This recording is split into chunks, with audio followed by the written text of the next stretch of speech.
क्या विजिट वीज़े पर सऊदी अरब जाने वाले लोग हज बैतुल्लाह की सआदत हासिल कर सकते हैं? क्या विजिट वीज़े पर सऊदी अरब जाने वाले लोग हज बैतुल्लाह की सआदत हासिल कर सकते हैं? सऊदी हुकूमत ने वजाहत कर दी। डेली पाकिस्तान ग्लोबल के मुताबिक सऊदी हुक्काम की तरफ से वाज़े किया गया है कि विजिट वीज़े पर सऊदी अरब आने वाले गैर मुल्की फरीज़ा हज अदा नहीं कर सकते।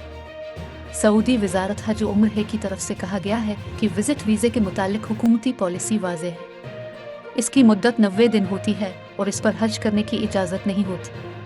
हज सिर्फ इसी वीज़े पर आने वाले मुसलमान कर सकते हैं जो वीज़ा सिर्फ हज के लिए मुख्तस है।